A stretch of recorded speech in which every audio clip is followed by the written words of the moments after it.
MRR news ప్రతి దృశ్యం ప్రజాపక్షం నినాదంతో ఆరుభవించి సుమారు 8 వసంతాలు పూర్తి చేసుకున్న శుభ సందర్భంగా 2 తెలుగు రాష్ట్రాల్లో పనిచేస్తున్న స్టాఫ్ రిపోర్టర్లకు, జోనల్ ఇన్ఛార్జ్లకు, జిల్లా కోఆర్డినేటర్లకు, జిల్లా బ్యూరో చీఫ్లకు, క్రైమ్ బ్యూరో చీఫ్లకు, 2 తెలుగు రాష్ట్రాల్లో పనిచేస్తూ ఉన్న అన్ని నియోజకవర్గాల స్ట్రింగర్లకు, MRR news digital media providers కి, ఎంఎస్ఓలకు, సబ్ ఎడిటర్స్ కి, యాంకర్స్ కి, కెమెరామెన్లకు, ఆంధ్రప్రదేశ్ మరియు తెలంగాణ రాష్ట్రాల్లో పనిచేస్తున్న సిబ్బందికి, ఎంఆర్ఆర్ న్యూస్ ఛానల్ వీక్షిస్తున్న ప్రేక్షకులకు ఇవే మా హార్దిక శుభాకాంక్షలు.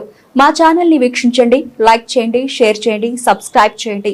గ్రామీణ ప్రాంతం నుండి పట్టణాల వరకు ప్రతి సమస్యను అధికారుల దృష్టికి తీసుకెళ్లి సమస్య పరిష్కారానికి కృషి చేస్తూ ఉన్న ఎంఆర్ఆర్ న్యూస్ ప్రతి దృశ్యం ప్రజాపక్షం నినాదంతో ఆరంభమై నేటికి 8 వసంతాలకు చేరువలో ఉన్న ఎంఆర్ఆర్ న్యూస్ ఛానల్ అతి త్వరలో విశాఖపట్నం, విజయవాడ, గుంటూరు, చిత్తూరు, నెల్లూరు, శ్రీకాకుళం, కర్నూలు, పల్నాడు జిల్లా, విజయనగరం, బాపట్ల, నల్గొండ, హైదరాబాద్, నిర్మల్, ఆదిలాబాద్, సిద్దిపేట జిల్లాల్లో ప్రసారాలు టెలికాస్ట్ కానున్నాయని MRR news managing director M Raja తెలియజేశారు. బులెటిన్ ముగించే ముందు నమస్కారం. మాది బిరుగుబండ గ్రామం. నేను మాజీ సర్పంచ్ని. నా పేరు అన్నదాస్ వెంకటరామయ్య. ఇప్పుడు ఈ పత్రికా మీటింగ్కి ఓన్లీ ఇప్పుడు ప్రస్తుతానికి ఎమ్మెల్యే గారిని షాడో అని కించపరచటం, కొంతమంది కార్యకర్తలను ఎమ్మటేసుకొని శివరాం గారు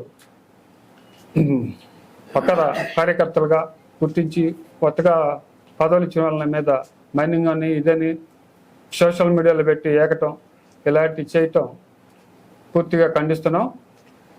ఇప్పుడు రాగా మీరు చేసింది ఏం లేదు. ఈ సత్రపల్లి నియోజకవర్గంలో 14-19 టైంలో మీరు స్పీకర్ గారు పనిచేసేటప్పుడు మీరు షాడోగా ప్రవర్తించి గ్రామాల మీద విపరీతంగా 5% డబ్బులు వసూలు చేసి, అలాగే నీరు చెట్టు కింద వర్కులు చేయమని చెప్పి కొబ్బరికాయలు కొట్టించి పూర్తి అకౌంట్ చూపించి పూర్తి బిల్లులు మీరే చేసుకున్నారు. అలాంటివన్నీ పట్టించుకుంటే మేము షాడో అని ఆ రోజు ఖండించాలి. మేము ఆ రోజు స్పీకర్ గారిని చూసి మేము ఖండించలేకపోయాం. అలాంటివి చాలా ఉండేవి చెప్పుకుంటా పోతే.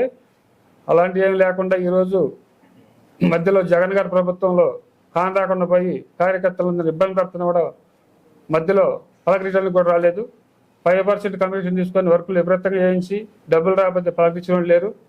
ఇప్పుడేదో మళ్ళీ కార్యకర్తలంతా ఏకమై శుభ్రంగా పనిచేసుకునే టైంలో ఈ టైంలో వచ్చి ఒక మంచి ఎమ్మెల్యేగా పనిచేస్తా, వర్కులు డెవలప్ చేస్తా, గ్రామాలని ఎలాంటి ₹1 తీసుకోకుండా సహాయపడుతుంటే, కార్యకర్తలను అభివృద్ధి చేస్తుంటే, ఇప్పుడు వచ్చి నువ్వు ఈ రకంగా షాడో అని ఉచితంగా కార్యకర్తలు గుర్తించి పదవులు ఇచ్చిన వాళ్ళ మీద మైనింగ్ రిపోర్ట్లు అనేవి సోషల్ మీడియాలో పెట్టి ఏకటం, 10 మందికి డబ్బులు ఇచ్చి వాళ్ళ కార్యకర్తల్ని గొండలా తయారు చేసి ఈ రకంగా చేయటం పద్ధతి కాదు.